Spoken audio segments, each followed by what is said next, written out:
Hi everyone, Raphael Harry here, and you're listening to White Label American, a podcast where we hear stories from an immigrant or two, sometimes more. Thank you for listening and enjoy the show.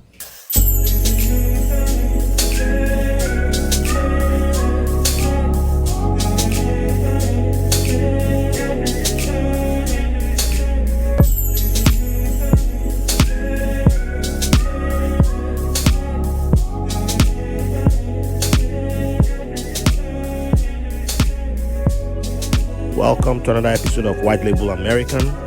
Thank you all for joining us today. And before we begin, all new listeners, old listeners, if you haven't gone to whitelabelamerican.com, www.whitelabelamerican.com to subscribe, please do so. And if you haven't given us a 5-star review on your favorite podcast platform, go to www.whitelabelamerican.com and hit the review button. And that will just make it easy for you. You can give us 5 stars there, and you see access to your favorite podcasting platforms. And either do it there, or you can just do that on whatever app you listen to podcasts on. We prefer 5-star reviews on Apple because that's the most popular podcasting app. So give us 5 stars. It doesn't take more than 2 minutes of your time. It helps independent podcasters like us grow, and it helps people discover us and share with your friends, families, loved ones. Or if you have a secret family, share with them too. We are not judging you. Share with everybody. Okay. Also, you can support us by donating. Hit the donate button. Give us whatever amount you want to give, as low as $3, as high as if you want to go Jeff Bezos and give us 100 million. Hey, I'm bald too. I'm a bald black guy, so we accept all that. Dollars, euros, pounds, sterlings, we'll take it. If it's naira, we'll have to negotiate about that, but but just give us dollars, okay? What else? Patreon. You can join us on Patreon, support us there too. You can buy our merch. We have t-shirts, we have mugs, we have stickers, and we have a lot more stuff coming. And I'll be turning 40 next month. Yes, 40. Wow. And I think I should do a special episode to mark that year, and I don't know what I'll do officially. So if you have any idea, hit the contact button on www.whitelabelamerican.com and send whatever idea you have. You can also leave an audio message there, and if I like what you say, then I'll play it. I'll play it on an episode. Or if you have great questions that you would like for me to answer, maybe I'll get Josh to record something with me, and Josh, my producer, and I'll answer the questions. I'll just do that for my 40th year anniversary of me being alive for 40 years. So yes, I've lived on 3 continents, and I've seen a whole lot of stuff. Congratulations. Thank you, my brother. So yes, you've heard the voice of our guest. He is before I get to our guest, and it's still part of our guest. Today's recommendation is from our esteemed guest, Rahman Oladigbolu. Did I get it? Oh, I messed it up again. I said it right? Oladigbolu. Oladigbolu. Yes. Okay. I thought I messed it up all of a sudden.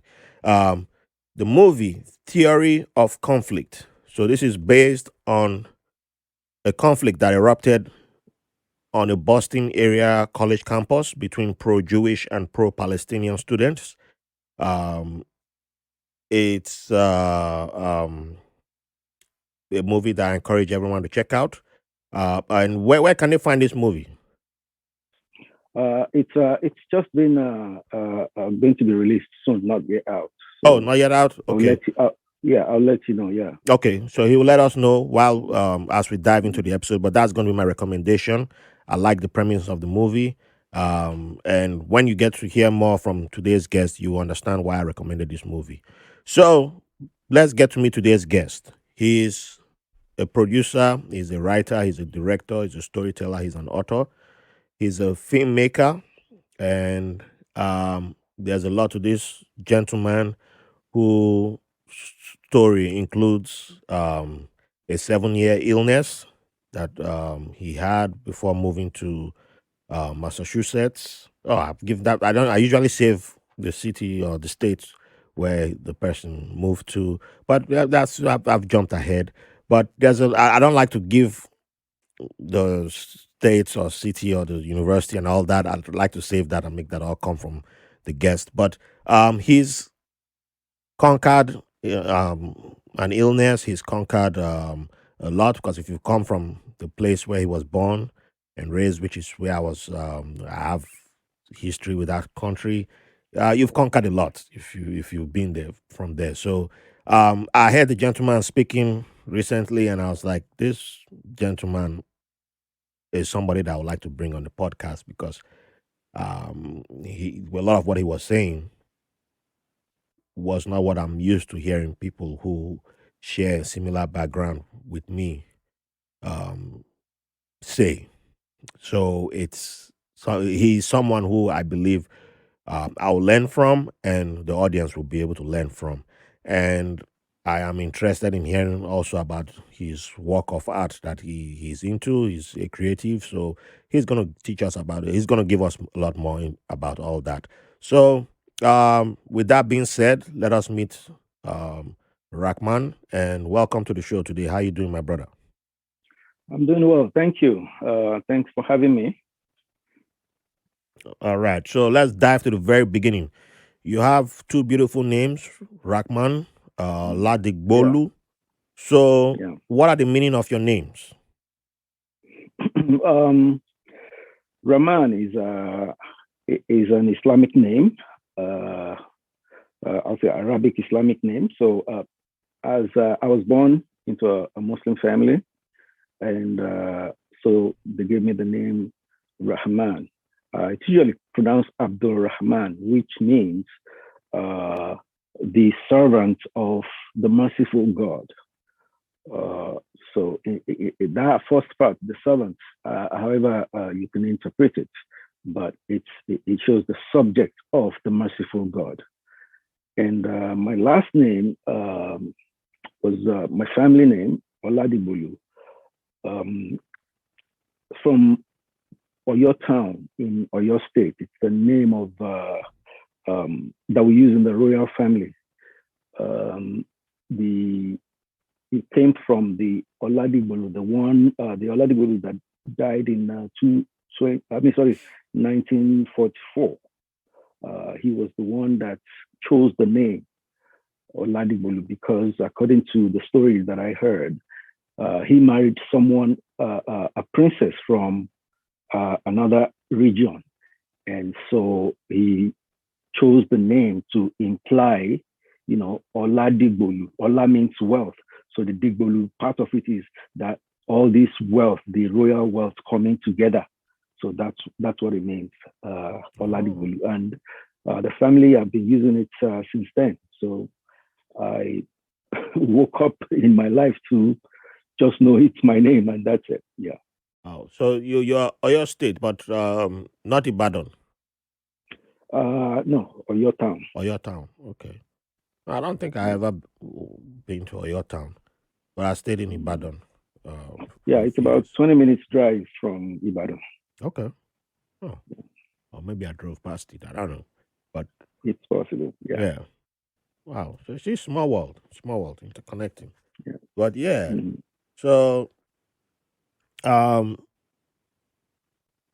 Abdul Rahman, that's a name that I'm quite familiar with, and that's mm, another thing that I've had on this podcast where a couple mm. of the Yoruba people who've been on the podcast that have Muslim that come from Muslim backgrounds or Muslim families have Arabic, um, Yeah. Islamic names, and Yeah. it was until I started doing this podcast that I began to realize that um, all the names that are considered Muslim names Mm, that were Yoruba names or for that were attached to Yoruba people were actually Arabic names.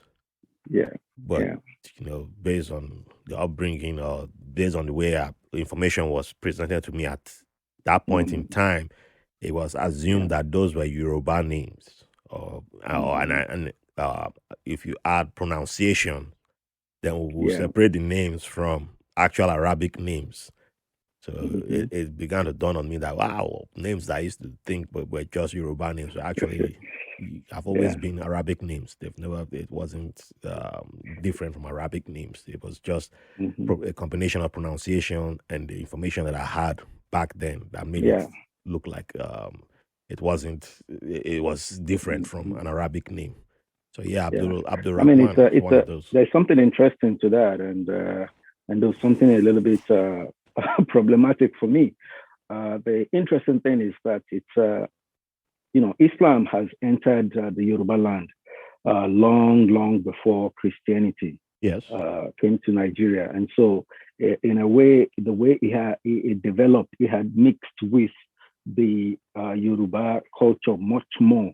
That things like that will happen. That some people, you hear names, you hear certain words that I learned that we use in Yoruba are also like related to Arabic in some way. So it's a beautiful part of the history of people coming together. The challenges that I tend to have with it is that the fact that most of us, given these Arabic names, the way we pronounce, like you mentioned, the pronunciation, how it comes, the way we pronounce the names, you learn at some point. In the Arabic setting itself, it's not the way they pronounce many of the names, so you get to a point in life, I did, that you're wondering, okay, how do I pronounce my name? Because the pronunciation I grew up with, learned it's different from how they pronounce. And you would have heard even several multiple pronunciations that it becomes a little bit confused. So Yeah. it's one of the things of history. You were born in Oyo town, and so did you attend school in Oyo town or did you attend school in Ibadan? I attended school in both. Okay. I started in Ibadan and then moved to Oyo after some time. So what was that experience like for you in shaping the person that you are today? There are things that I know that those two environments contributed to who I am today. Though it's a little bit something I haven't really dug into to see which parts of my personality or which part of what I do, who I am, and things that, because I'm even when we moved to Oyo, I was always shunting between Oyo and Ibadan because so I considered myself really living in Ibadan because I didn't want to go to Oyo at the time. It was just that my father decided that he wanted to move the entire family, but I lived with my grandparents from start. So it meant that he had to get me from my grandparents' house and take me to Oyo with the rest of the family, which I didn't want to go because I was much more close to my grandmother than anyone else. So I didn't want to leave. So that's why I think that's to be able to pick out. But definitely the school that I attended the secondary school in Oyo, and it was a very, very interesting experience. You get to, and Olivet, you had people from all over the country. It's that kind of a school, at least then. So we had a boarding house, and so we had a lot of people from all over the country, and that gave you opportunity to really be able to meet people from different areas and learn about pretty much the demographics of Nigeria, as in a little bit, not totally, but at least it gives you that beginning. In Ibadan was, as you know, cosmopolitan in a way. So that is also, something, and you grew up in a neighborhood with all different people, largely from the Yoruba nations, states around the Southwest. So it was also something that is enriching. And I played a lot. I loved to play when I was a little kid, and did that a lot. And moving to Oyo, I did that quite well. But at some point when I As you must have seen in my bio, I have sickle cell, and there was a time when I became really sick from sickle cell. That time I was moved to Oyo, so the whole period of the illness that went all to about 7 years, I was just in Oyo, and one thing I noticed was that at that time in Oyo, the accent, the way the Yoruba of Oyo is much richer than you get in Ibadan, because Ibadan is cosmopolitan. Things mix up the way people talk, almost like Lagos, though there is a difference between Yoruba in Lagos and Yoruba in Ibadan, but it's just in the same category that it's mixed up with all other accents, and they have all their own slightly different words that sometimes and pronunciation. But Oyo is the place where the language is really rich, deep, going back to as far as one can trace in history. So I realized that the language then was sinking into me more and more, because the way I spoke before was largely the Ibadan version. That was the way because I grew up largely in Ibadan. So it was during that period that I was in Oyo without break, because prior to that, when I was in Oyo, it would be like you go to school in Oyo during vacation. I ran back to my grandmother in Ibadan, so back and forth like that. So, and the school that I spent most of my time in Oyo was also, being that it was from people all over the country. So you get different mixes of the Yoruba that we spoke in school as well. But being at home, surrounded by everyone who lived in Oyo, and being tended to by everyone who grew up and lived in Oyo, it influenced the way I now speak Yoruba. And I think I appreciate that very much about it. So I'll come back to a question I have about your school and Ibadan. But before I do that, one important question that I always ask every guest: Mm. what is your favorite childhood memory, or what do you consider your favorite childhood memory? It's a tough question, I know. Yeah. You can give more than one incident or examples. Favorite.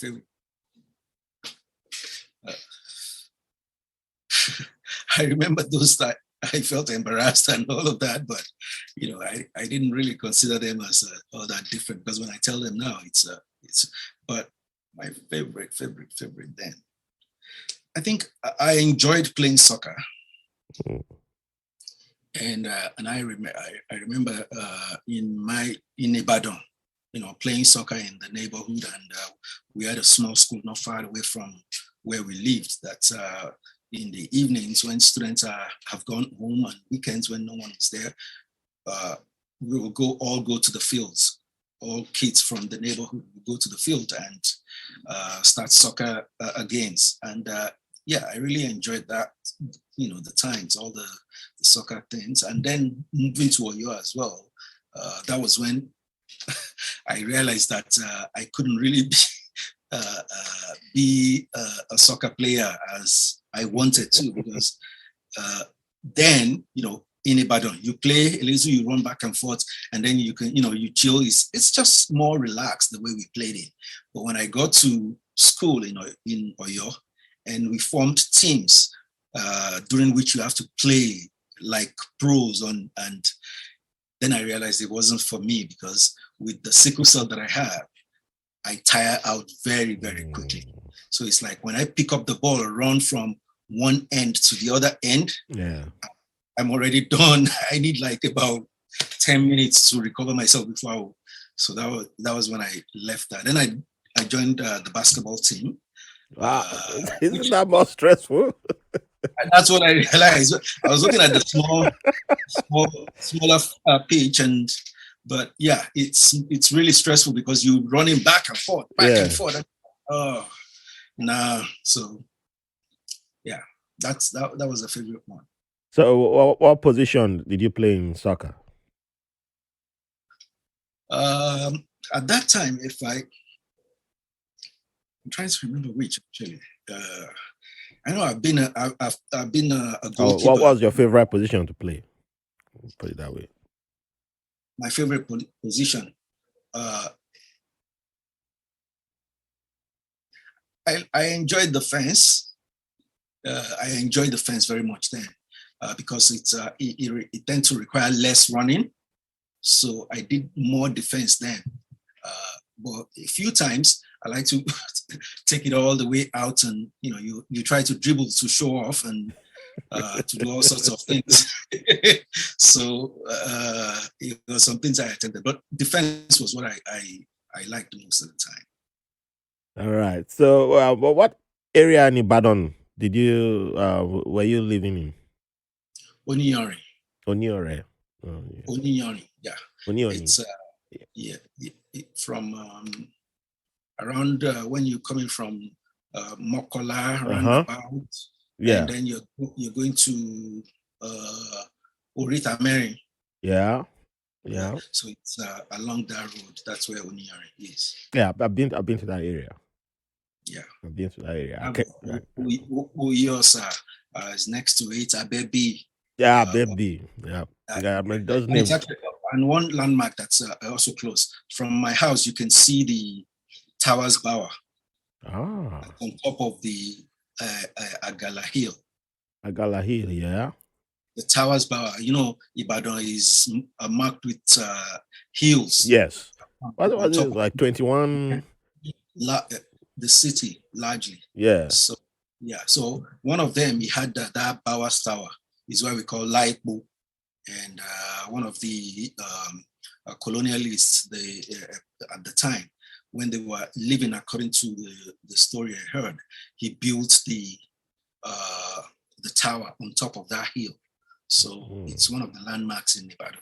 So it's right from my house. You can see that, and yeah, one of the things we used to do then was also to go to the place. And although it's a little bit frightening because when people play soccer there too, as actually in front of the Bowers Tower. Yeah. People go there for up until now as part of the tourist places. Yeah. Go. So if you have people from other parts of the world coming to who are touring Nigeria, they go to Towers Bower as well.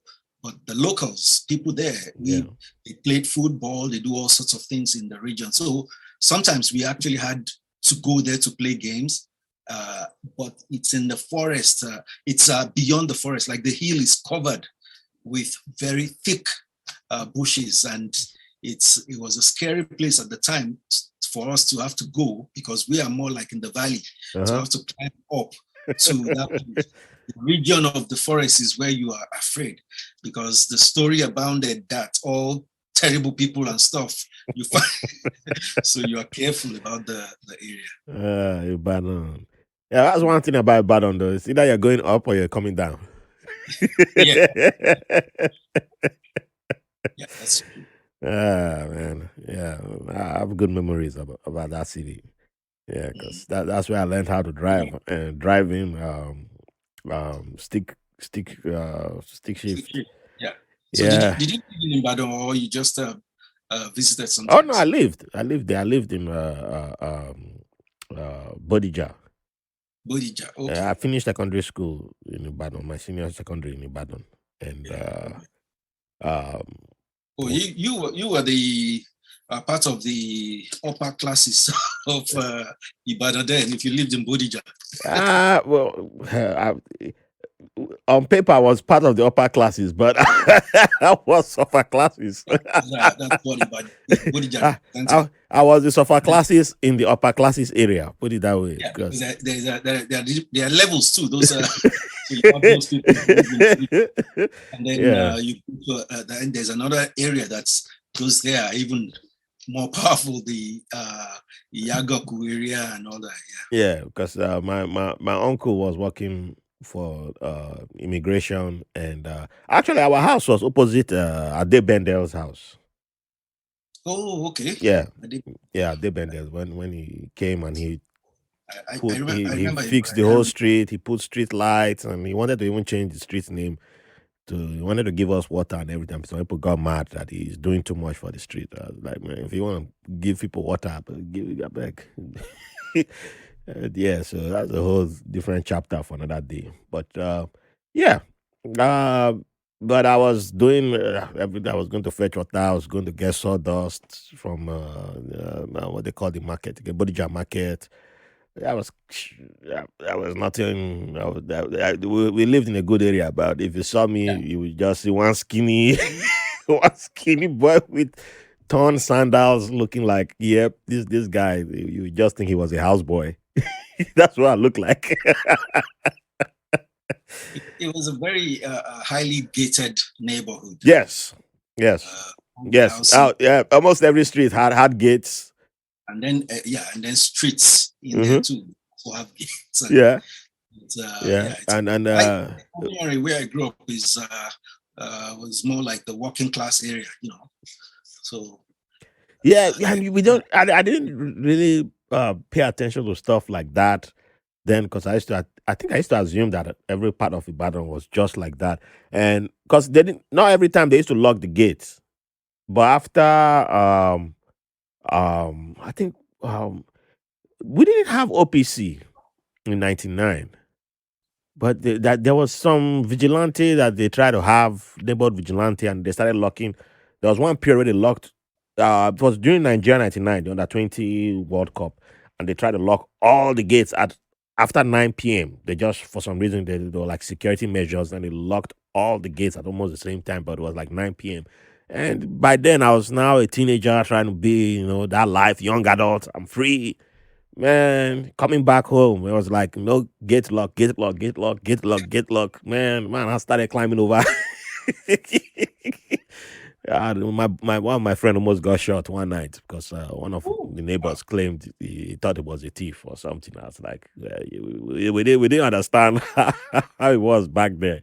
But yeah, we were carefree, like, man, climb somebody's fence and then jump over the gates. Yeah, but yeah, yeah. vigilante culture was rampant around Hmm. around Nigeria, I would say. Yeah. A lot of neighborhoods because of robberies and stuff. So they form organizations like that they protect the neighborhood. Oh yeah.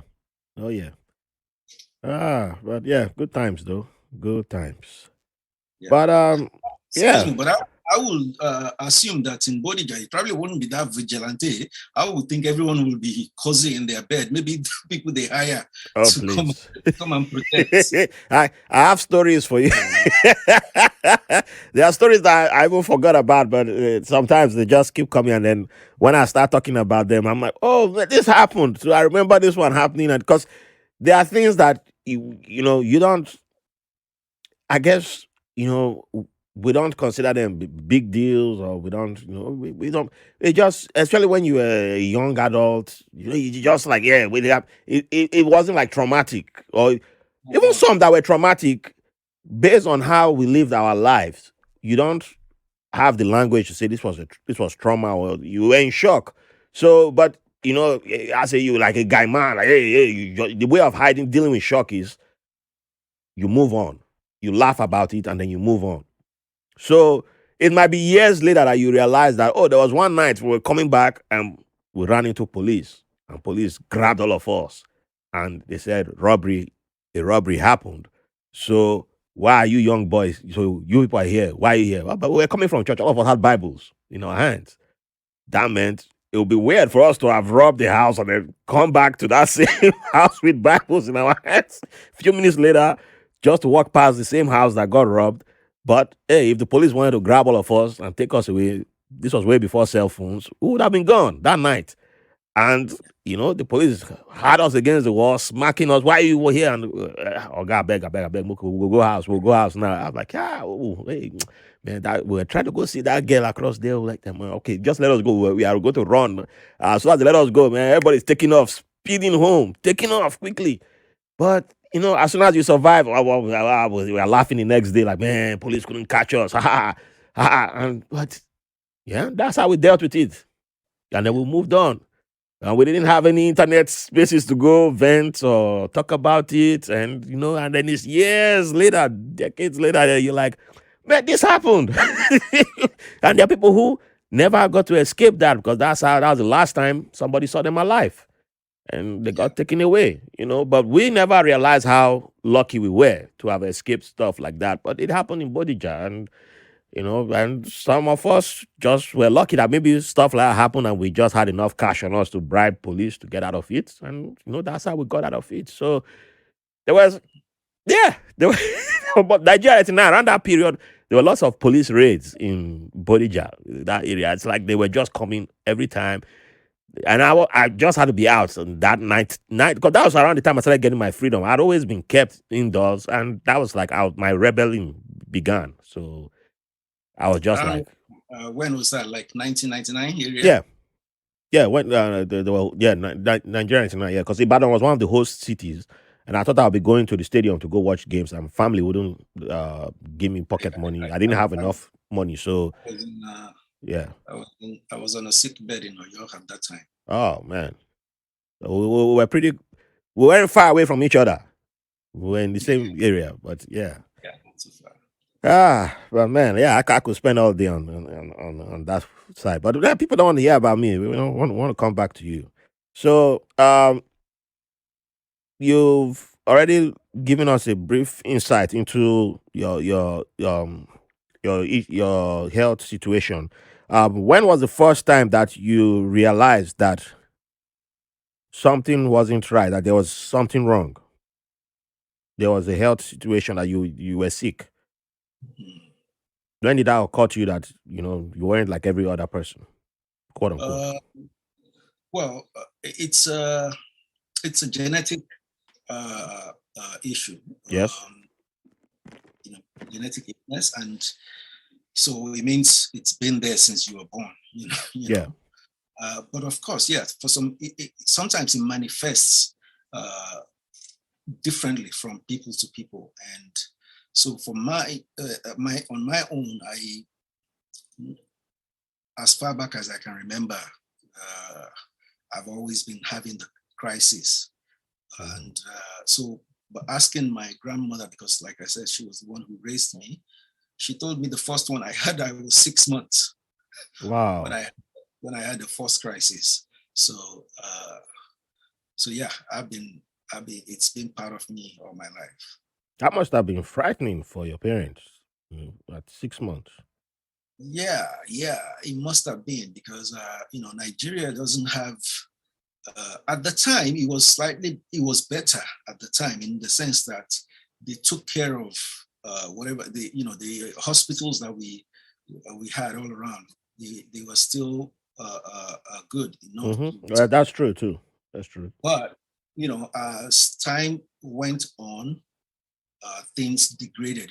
As Hmm. as the economy degraded, everything else was just going down, and yeah, so it has become very difficult for children with sickle cell in Nigeria now, which is really a painful thing to imagine. You know, given that you don't have good health care to respond to in terms of preventing crisis and taking care of crisis and all that. Uh, from one thing that statistics that I heard about Nigeria, we in the last 10 years when they did this study, Nigeria, we've been having about 150,000 children born with sickle cell, um, and about 35,000 of them die before the age of 30. Before the age of 5. Hey. So you can imagine the kind of situation that it is. Almost like now, when you have sickle cell in Nigeria, it's not a good thing at all, at all. Hmm. Yeah. Around my that same time I was in Ibadan, my older cousin, who he's Ghanaian, born and raised in Ghana. He was living with us. He had sickle cell, grew up with it, and by then he was closer to 40. He's still alive, but he's back in Ghana now. And he was the person that I got to see with the crisis. And like you said, back then, we had lesser the hospitals. Yes, we still had issues, but it was still in a better state than it is today, where you have what is it, over 6,000 Nigerian doctors departing every year. Um, yeah, we lose over 6,000 doctors. Yeah, and yeah, we always took him to what's it called, UCH, when he had a crisis. And this guy, he's actually a bodybuilder. He was the first person that wanted to get me into bodybuilding. So he was quite big, buff, and the doctors used to complain like, why you like bodybuilding? You have sickle cell. But he used to love bodybuilding, and he used to go to competitions. And but when the crisis came, he was down, and it was sad to see him in that state. And he lived with Yeah, that all his life. He had lived with that all his life, and it was it was tough because if you don't have the right support system, apart from the hospitals, if you don't have the right support system, that includes family. If you settle down with somebody, yeah. it's tough on the individual. It's tough. Yeah, it is. It is. Even at that time, also, growing up, I remember um, things were a little bit better for me handling treating the sickle cell crisis at the time, because it was largely you have a family doctor Mm. and that your parents have good relationship with and knows you very well. Although I don't think I ever heard even the word sickle cell at the time. Uh, whenever I had it or whenever I went to the hospital, they Yeah. just gave me the regimen so to take care of whatever complaints I had. So that was it, even at those private clinics that I was attending. So the understanding of sickle cell was very, very poor Mm. at the time. I think it's getting better now, because even throughout the time I was in Nigeria, I hardly heard anyone talking about sickle cell. Even I myself never considered myself, having sickle cell like that. It was the crisis that I knew that I was having. Yeah. And that's what I used to describe myself, knowing that, it was after growing up that I learned about sickle cell myself to know, okay, this is where it came from. And all the being genetic or anything, I never knew anything about that. So uh, I I had zero knowledge actually. It's just like it knocked me down. Yeah. I'm there, I'm sick. They took care of me, and then I begin to go, and I'm off again. And so, yeah, that was. But I think now people are talking about it more in Nigeria as well. Even I just, it was about 2 years ago that I just realized that I have to uh, uh, keep this part of my story not hidden, because it wasn't something I will talk about whenever I'm talking about myself. And it wasn't that I've known for some time now, but just the idea of saying I have sickle cell, I'm a sickle cell patient, and things like that was not anything I ever decided. Even when I wrote the memoir that I talked about, which detailed all the period of the illness and coming to America, I probably used the word sickle cell maybe once, if I did. There was a cringe back from describing yourself in that way, which, but it was later. I have two support groups that I'm part of now, and in the last 2 years, we've talked about it a lot, often once a month, and then we have a WhatsApp group. So that has encouraged me to also be able to come to terms with talking about it. And I realize also that we need to talk a lot more about it, because for here in this part of the world, it's very challenging being a sickle cell patient. But the support and the healthcare is catching up, moving further to be able to help. So, but you can't compare that to what we have in Nigeria. And as much as when you look at that, you really want you want the Nigerian system, the government, and to be able to realize the problem of healthcare that we have, and how many people dying just because you know, it's like UCH that you took your cousin. UCH, from what I heard, I think it was in the 60s or something. It used to be like one of the top 10 hospitals in the world, Yes. from what I heard. Yeah. I heard of that too. By the time I was I came out of secondary school, I think that was the time I was more social beyond my neighborhood in Ibadan. UCH was a very traumatic place for me, just passing through. Mhm. If it wasn't that I was taking public transportation, I probably would never take that area of UCH. It became traumatic area for me. Because a lot of people that I knew at the time, when they had an illness or any issue, they take them to UCH. The next thing you hear is that the person has died. Yeah. So I heard that repeatedly, and it just became such a terrible place that I didn't want to, imagine myself going or passing by. So it was scary when I had the major crisis that I had that spanned about 7 years. That I said the first place they took me was, though I first went to a private hospital, a family practice that I've been going to ever before. And after about a week or more or so, the doctor said he couldn't handle it anymore, that they had to transfer me to UCH. I was like, oh no. Oh man.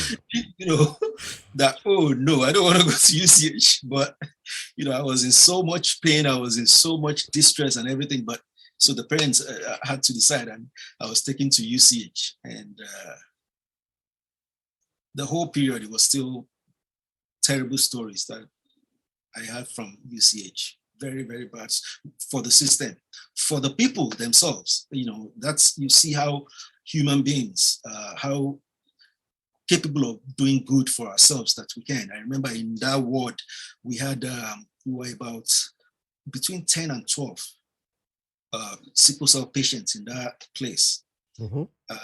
And some of us were able to provide, because you have to buy your own medicines from outside. Yes. You have to buy your own Bring your food too. Yeah. And some of them, they had it there, but they will sell it. So you had people who could afford it. Because I remember a friend of mine that it was just an acquaintance before. Then we met in that ward. That was when I realized that he also had the crisis, as we call it then. And but he was from a very upper class family, wealthy. So the money was not an issue for him. So and then you have some other people. I could also provide, my grandmother at least could provide funds for what it needed. But you have some other people in there that it was difficult for them to buy anything they needed. So it was difficult, and the nurses, everyone, the doctors was like, there was nothing they could do. If you don't have the meds, what do we give you? So in there, some of us, we would now start to, whatever anyone needed that they didn't have, and we started to share among ourselves. So that was the only bright thing that I saw there. It wasn't a UCH thing. It was the patients themselves that we try to help one another with medicines. So it's terrible to imagine situations like that. Yeah. Major hospital in Nigeria. It is a major hospital, and yeah, that you reminded me. That's I recall something like that happening for my cousin. Also, the sad part of there was one time my cousin had a major crisis, and he was at UCH for over was it about 2 weeks or so. He was on admission, or more than 2 weeks, 2 weeks to a month, something like that. He was at the hospital, And at the end of his stay, only two people, himself and one other person in the ward, were still alive. Almost everybody Yeah. who was in the ward had passed away, and he was like, "Get me out of here! I want to get out! I want to get out!" Because I think that just made him freak out more, and I would have freaked out too. It wasn't like something that I would. People were just like, "Oh, just wait until you get better." I'm like, how? I'm looking back now. I'm like, okay, he was right to be freaking out. Everybody around you is dying. Wow. Why would you be saying, "Wait, take the medicine, get treated"? No, treat you. He will feel. Of course, you'll be better off at home. Saying, "I want to be better off. I want to go home and send the medicine. Tell me what to take. I'll take it at home. I don't want to stay here."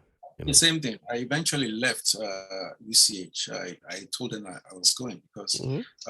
my situation was the fact that the treatment, they moved me here because I was at an emergency state. That was why my doctor moved me there. Yeah. For the first week, it was almost like nobody knew exactly what to do with me. Right. They were giving me morphine to reduce pain, but to actually know what they wanted to treat or how they wanted to, nobody knew for like 1 week. So I was just there, in pain. In what my uncle and cousin came to the hospital. The moment they entered the ward and they saw me, that my cousin she was the one that made me realize that I was in a really bad shape because I was still holding myself. She saw me and she just burst into tears and started crying, just looking at me. And I was like, how do I look?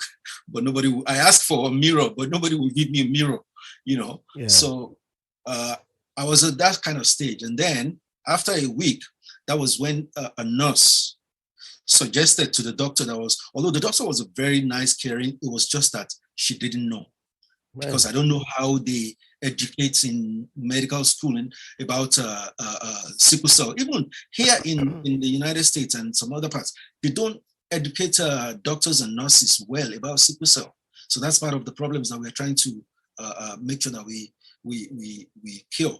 So they didn't. So one nurse now told the doctor that you should go and get the hematologist. Then she went to the consultant, the head doctor, they call consultants, to request for him to come and see me. The day the guy came, I didn't know him. I never seen him before. Some of my family were there to see me. So they were seated next to my bed. And this man came in with a bunch of student doctors, and they were going from bed to bed, and that's typically how they did. So Yes. he got to me and he just stood like about 6 feet away from my bed. And after, he just stood there, he didn't say anything. Then I asked him that, what did he need? What he wanted to do.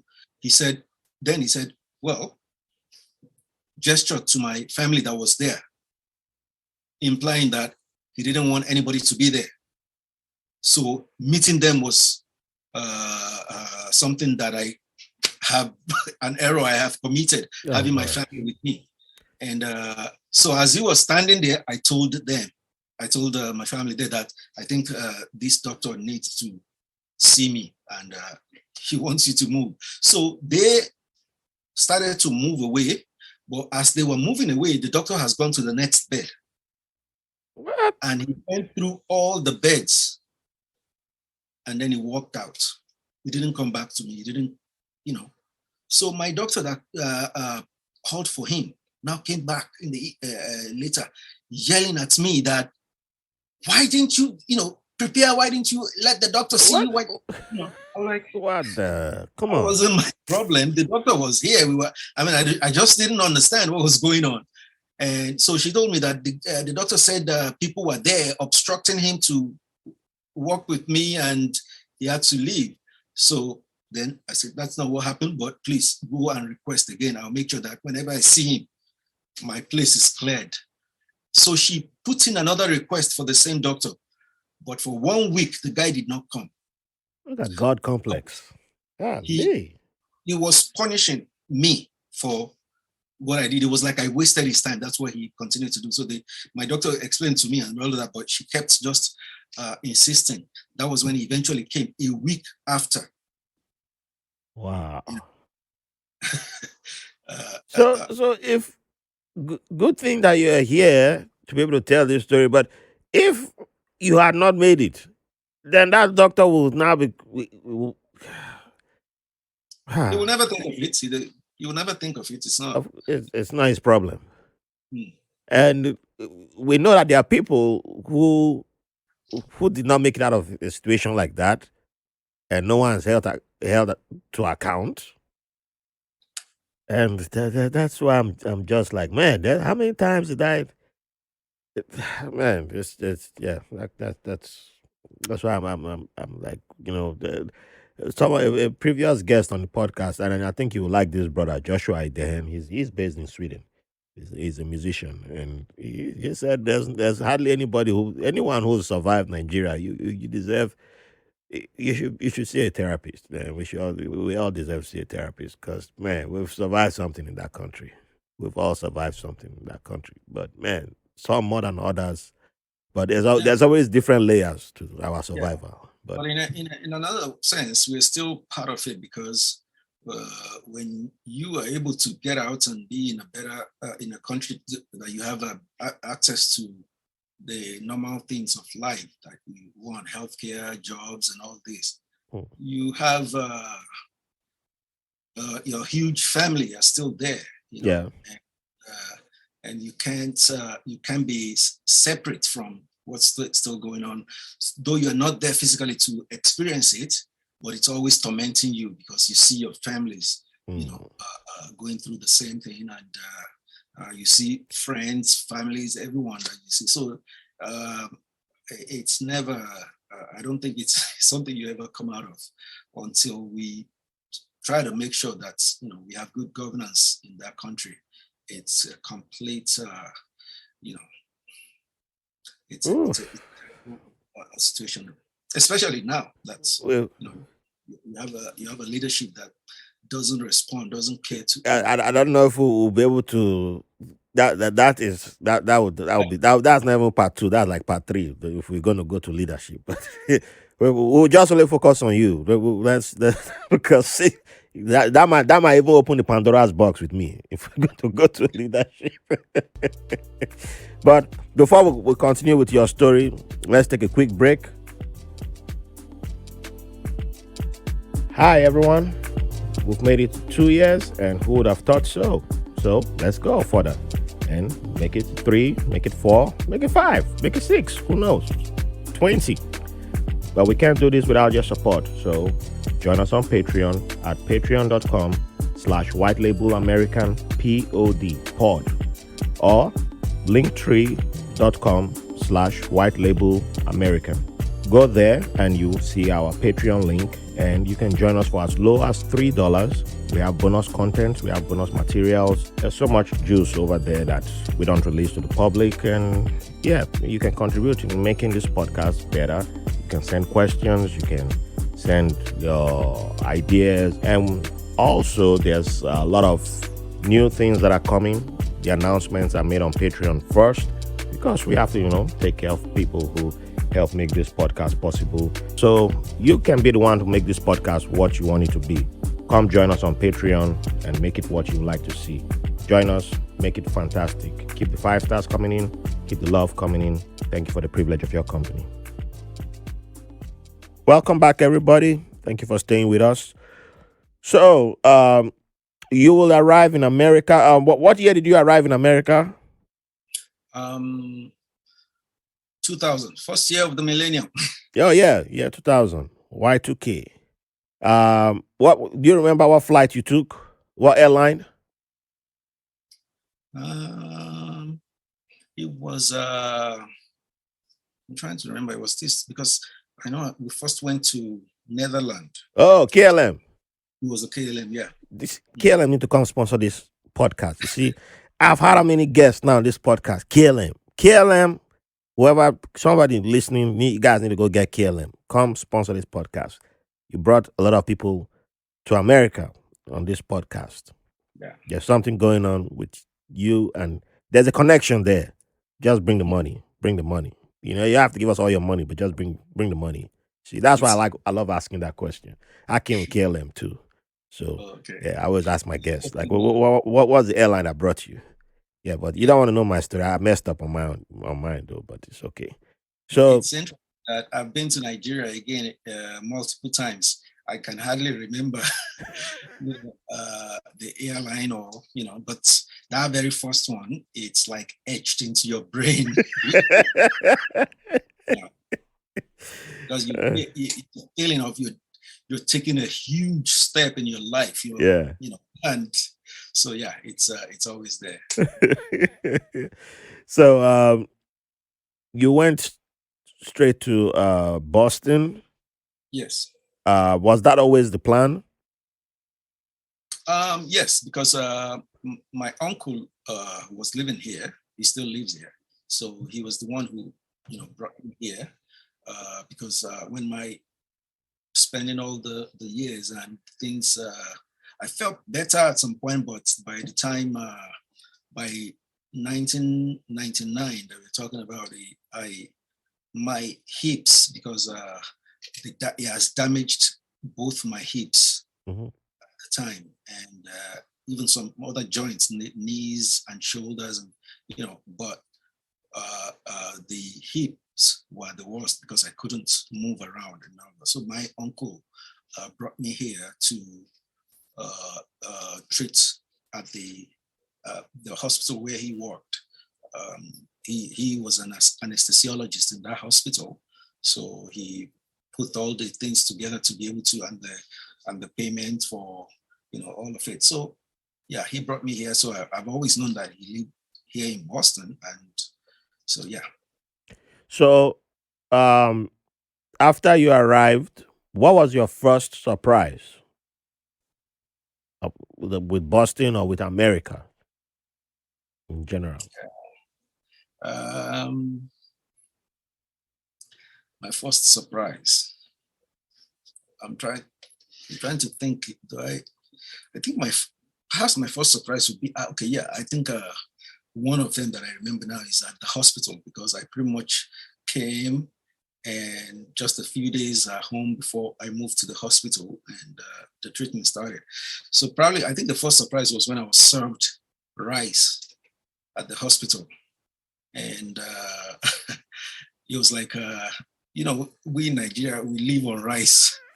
And when we eat rice, and so it was like something you can't even hold in one hand. You pour it in one hand, it was just tiny little bit, and and I called the nurse, and there was no stew. It was some other things. And I called the nurse. I said, "Can I have more rice?" And she said, "Yeah, sure." She went again. She brought another one. It was still a little small addition. I was like, then I asked, "Where were you making this rice? Can you bring a big bowl of rice?" And she was man is hungry. Get a man's food, not a baby's food.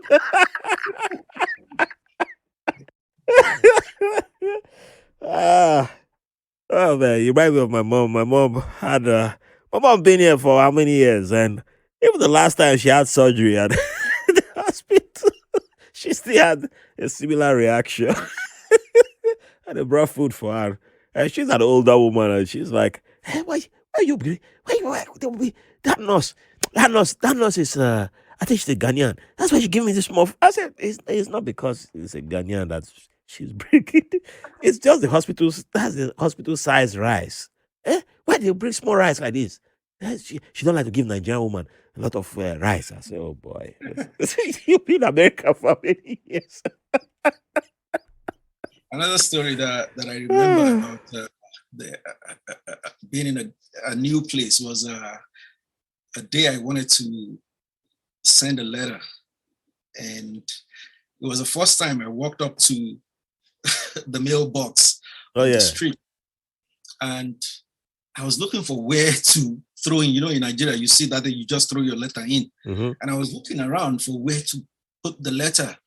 And a woman was passing by, and she looked at me. Then she pulled it from underneath the way she pulled it open for me. And I said, "Oh, thank you." But then she rubbed it in. I guess she rubbed it in without, unwittingly, perhaps, of course. Then she said, "Where are you from?" I said, "Nigeria." She said, "God bless you."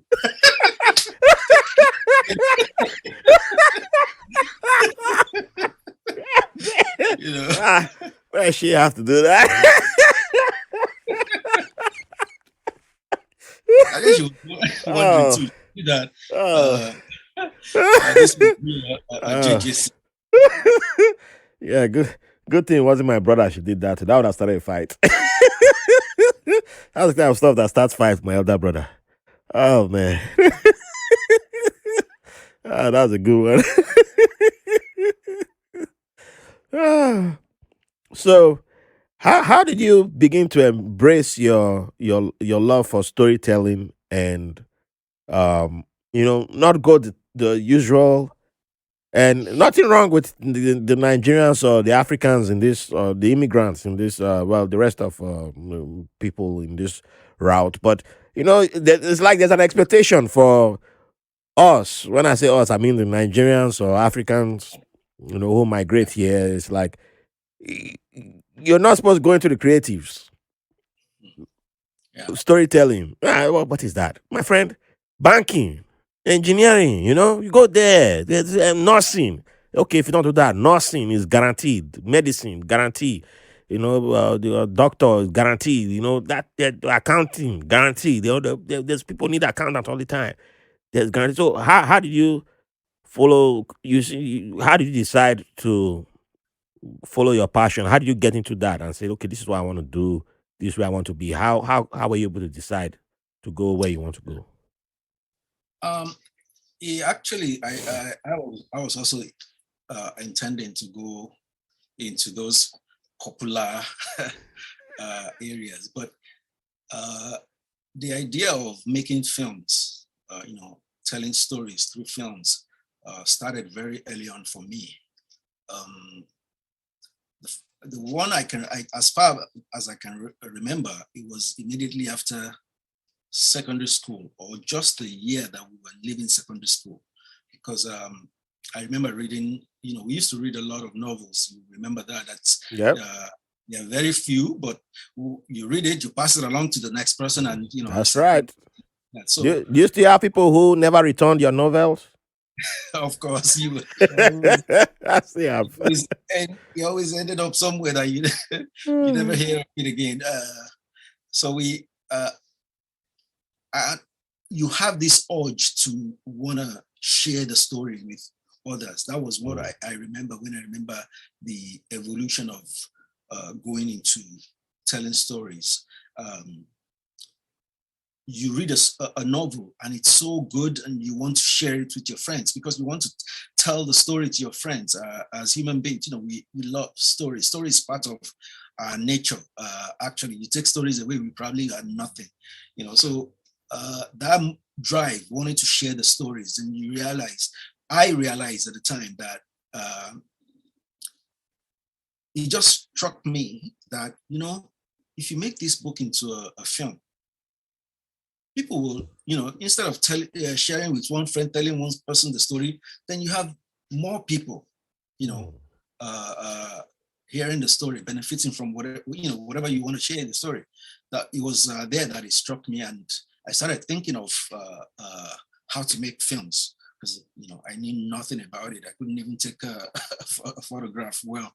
So, but luckily, in my neighborhood in Ibadan, there was a gentleman that studied film at NYU, and he came back to Nigeria.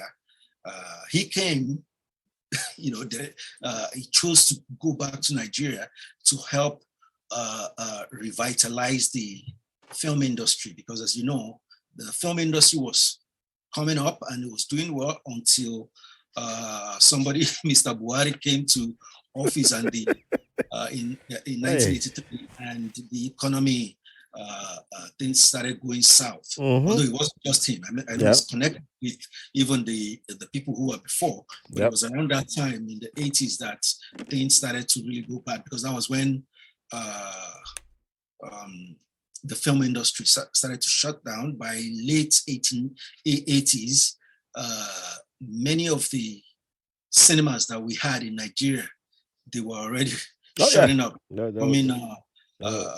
Clothing stores and things like that. So yeah, it was when that happened. But this man went back to Nigeria to be part of the revitalizing group, and so then they started the television station in Ibadan, BCOS. Oh yeah, so BCOS. So he was among the pioneers of the station. They started it and it was working, but unfortunately, through politics, they've kicked him out. And some other people, actually, I had one of my uncles also was there as part of the pioneers. They kicked them both out. And it's something like when you see people creative like that in some way, sometimes it's hard to want to do anything else. True. So it's like that. My uncle, since he left BCOS, he hasn't really done anything steady, again, since then. And so this gentleman that came from New York at the time, and I knew about him, was just next to my house. So I went to him. We have been seeing him that, since after he was fired, he will be there. There's a small house at the back of their house. When he wakes up in the morning, that's where he goes to sit down, and it's like his office. He'll be there. Walking. I later realized that he was writing scripts, doing all sorts of things that, So I went to him, and he was the one who showed me the first film script that I ever saw in my life. So he encouraged me, but he didn't want me to. He wanted me to go to school first.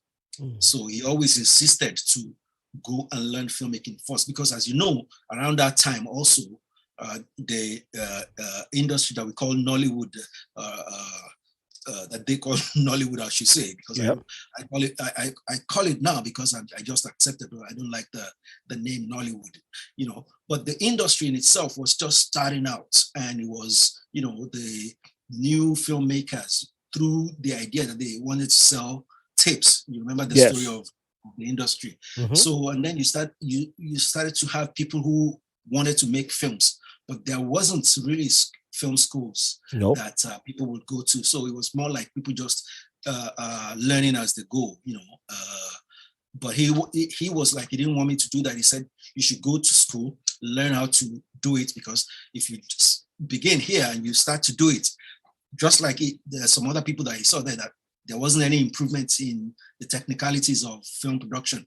It was more like the money-making aspect, trying to make, but all of that it's a completely different story in itself.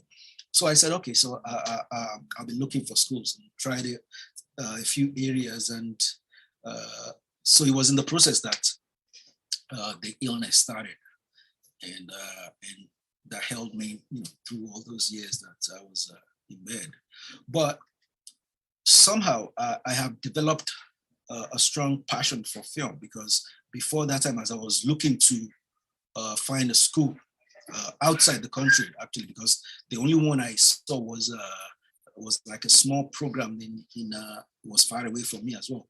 So moving there, I was trying to get there. I actually went to the place to meet the director and all of that, but at the same time I became ill, and also I've been going to libraries to look for film books. I was going to USCIS, I think they call it. No, USIS. USIS. Yeah, US. Is it USCIS? No, USCIS is immigration. USAID. USIS was what it was called then. It was at Bodija. Oh yeah, I know. I know the one you're talking about. But I'm mixing up the name with USIS. I know what you're talking about. I'm seeing the place in my mind right now. Yeah, in Bodija. So I used to go there to read books, because I went to even the British Council as well. Yes, British Council. And at the USIS, that's where I saw a lot of like the American cinematographer, the magazine, the industry magazine for cinematographers. That was really something. Seeing all the equipment and seeing people at work reading, the stories of the filmmakers, how they were making the films. All of this became what I was doing, and reading books on script writing, on all sorts of directing, and so I was doing all of that before the illness started. So it has become really ingrained in me that I didn't want to do anything else. So I remember once I told my father that I wanted to be a filmmaker, he was like, "What? What do you want to do with film?" And he disagreed. He didn't like it. He was like, so I stopped talking to him about it because I lived in another city at the time now. But when I became ill and I was on the sick bed there, a lot of the books that I have acquired, film books and magazine that I have, because I'll tell my uncle here to send me this magazine, that magazine and stuff. So a lot of all those things, I got them with me. So they were right next to my table when I was on the sick bed. Although it took a long time before I could even be able to pick one book, because during the time I actually became completely paralyzed from my neck down, Yep. so that I couldn't move. So they were just there, but just seeing them there kind of like kept giving me the will to want to survive, that I just want to have a taste of this. Even I remember I used to pray that I want that God should heal me, even if to save me not from dying at that moment, that just let me make one film, that even if it's just one film, and then you take me, fine, let's do it. That I wanted to experience it, and that because it was really the illness was really bad at the time. So that was how I got it going. And so when I came here, I started looking into groups in the neighborhood around Boston making films. I worked with the community TV stations and things like that. But it has become part of me that I didn't feel like I wanted to change to do anything else. Wow, that's, man.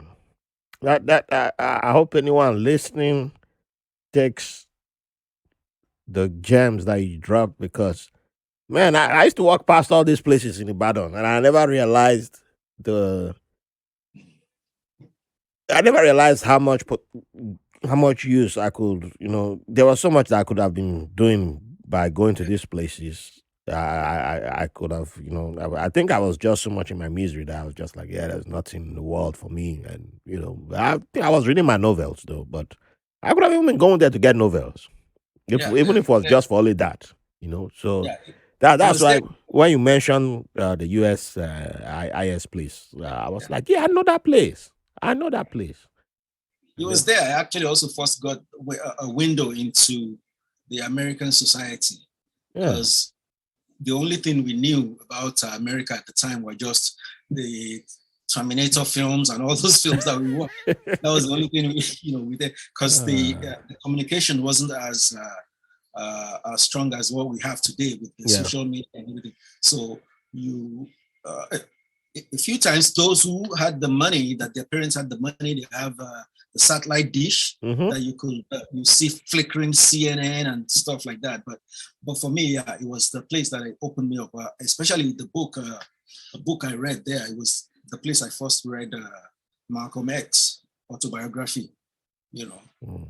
uh, that was where I saw that, and I kind of like, wow. So Man, I gotta bring you back again for another, because there's a lot of questions I won't be able to ask you because I have to wrap up now. But one question I have to ask you before I go is music. How do you use music for your storytelling? Like, just give us three artists that you use that you would love to collaborate with when it comes to using music to work. um, it's using music. You think of music based on the mood of the film Mm. or different parts of the film. So I have used like my first film, Soul Sisters. I used quite a number of. I used music from Asha Hey, Asha. in a way that fits certain places that you're trying to do. Not there's something you want to evoke a kind of mood. In a certain area, you let the music follow the storyline, what's happening on the screen. So I used Asha, a few of them, and then also Neka. Neka. Yeah. I used Neka's music as well in that film, and then I used Angelique Kidjo. Hey, that's my auntie. I know those. I was really pursuing them around to be able to get the copyrights permission to use the. So because I felt like I didn't have any other thing to put in there. This just had to, And in Theory of Conflict, I found myself using Fatoumata Diawara. She's a musician from Mali. Yep. It's very beautiful music. So I used some of her songs in. I like her music. Theory of Conflict, and I opened the Theory of Conflict with a very beautiful piece by Ibeyi. The two Cuban girls, Cuban Yoruba girls in that they're making. They're called Ibeyi. They're twins. And I know Ibeyi is twins, but I don't think I know the Cuban girls. I have to check their music. Yeah, no, they're the ones. I think they live in Cuba. They're from Cuba. Okay. I have to check them out. I'm not familiar with their music. I just know the word Ibeyi. Yeah, because there is a huge part of Cuba that's during the slave trade. Yeah, I know. Brought from the Yoruba land. So they still preserve a lot of the Yoruba traditions and stuff over there, even more than a lot of Yorubas do today. So that's where. So they did. There's a piece they did that I really love. I just used that to open the film because it's a piece that's more like offering to the gods, to the Yoruba gods, of like opening something, and it seemed to me something that's parallel to what the Muslims would do when we want to say anything or we want to pray Bismillah Rahman Rahim, which is but this one it's a grand. They make it into a beautiful music of that kind of offering, and for what I wanted to do in Theory of Conflict, I couldn't see anything better, anything more fitting for So yeah. All right. So final. Well, no, I don't call that final question. Favorite food, because we officially wrapping on a light note.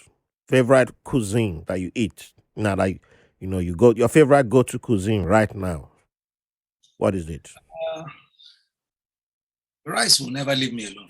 I don't know why. This man is not divorced from the rice. He'll never leave me alone. So which rice? Which rice is it? Yeah? Which rice is it? Basmati rice? Is it Uncle Ben's rice? Which rice? It's more the Uncle Ben's type. Uncle Ben's. So is it Yoruba, with Yoruba stew or which one? Yeah. Okay. When I started living alone, I moved out from my uncle's place and started living alone. And it was the easiest thing I could cook. And then also learning to cook all sorts of things. So I was making stews and doing all that. But rice was the constant go-to. Sometimes but rice as my favorite food before I left Nigeria. That I always said my favorite food was amala. I've been eating amala now. Wow. Perhaps being from Oyo and Bekiri. Hey, amala Bekiri. Amala and Bekiri. I just, it was my world. So I still love it now, but I've not been able to, all the years have access to Bekiri, especially because it's something. It's very complicated making Bekiri. It is. I don't try. I'm not even trying that. Even making that sound, that's good. Because I remember going to a friend's house one time. Interestingly, it was actually during the time I was filming Theory of Conflict.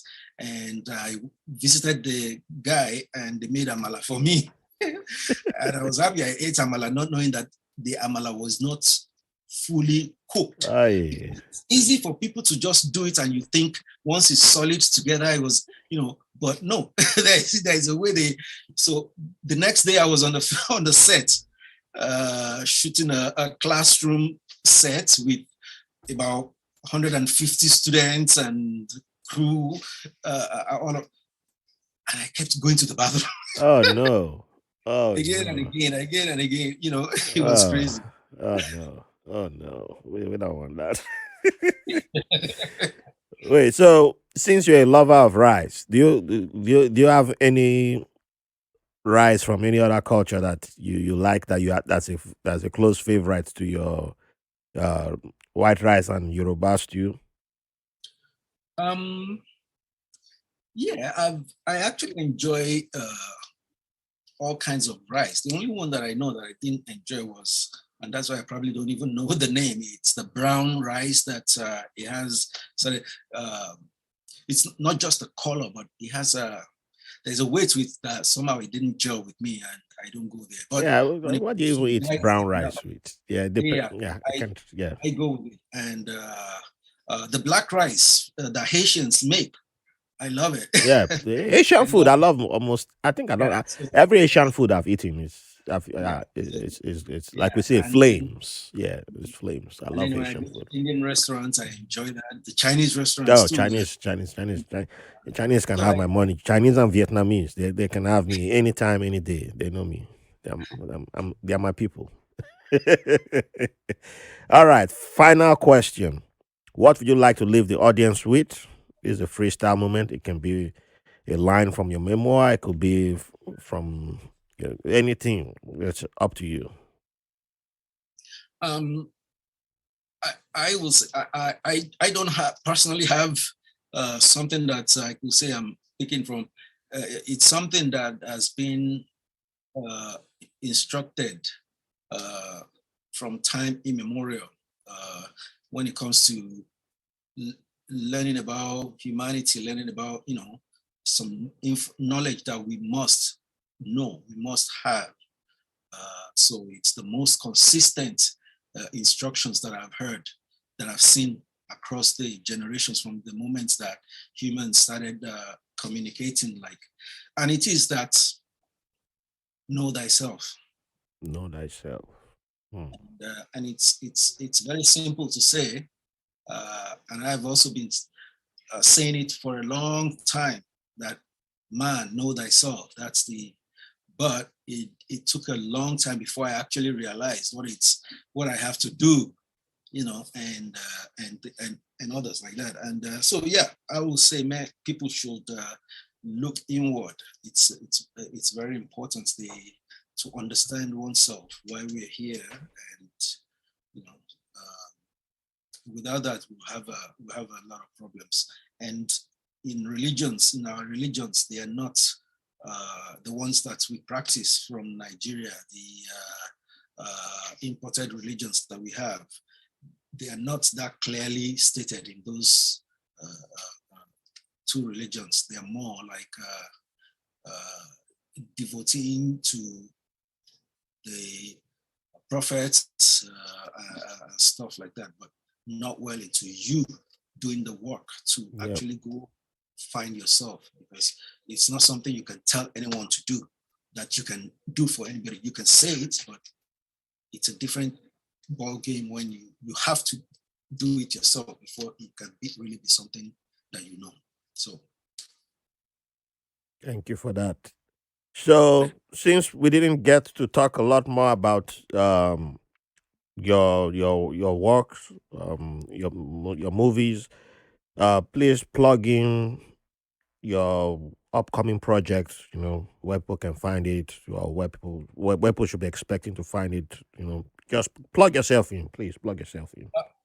yeah, the film that I'm working on now is titled A Private Experience. And I'm sure a lot of people will be familiar with that. It's a story based on a story written by Chimmanda Adichie, and it's one story that since I read it, I have made up my mind that this has to become a film, and I have been really devoted to it for quite a while. So right now it's what we're working on to bring out. You can see the story in Adichie's short story books that she published in 2009. You can find it there, and it's also on. When you type in A Private Experience, you also see the story in the Vanguard, UK Vanguard, UK Guardian. So yeah, people should, those who have not read it should go read it. But I've been talking to people for some time. I know quite a lot of people have read that, and it's a story that stands out for a lot of people as well. So that's what I'm working on, and hopefully by early next year, we will be talking of a release time. Okay. All righty. So before then, hopefully we'll have you back to come talk more about the stuff we didn't cover, and to also bring more awareness to sickle cell. And then we'll also have you by the time you release the movie. We'll have you again. So yes, we have you. So we expect to have you back two more times. And maybe after I've had our good friend Rudolph Okonkwo, Dr. Damages, we'll have you. Maybe we'll have you again for a Nigerian special when we do the Nigerian Independence special. I'm overdue to have an episode on that. So thank you again, my brother Esheo, for Eshegon, for coming on the podcast. I appreciate you. Thank you very much for having All me. right. So for everyone listening, thank you for the privilege of your company. Don't forget to subscribe, keep the love coming in, and share the episode. Share the love, and donate, support, subscribe. Thanks for listening to White Label American. If you enjoyed the show, we'll appreciate if you rate, review, and subscribe to the podcast wherever you get your podcast from. If you have any questions, comments, or have someone who will be a good guest on the show, or you want to be on the show, send us a message at whitelabelamerican@gmail.com. And make sure to follow us on Facebook and Instagram at White Label American. Thank you for your support.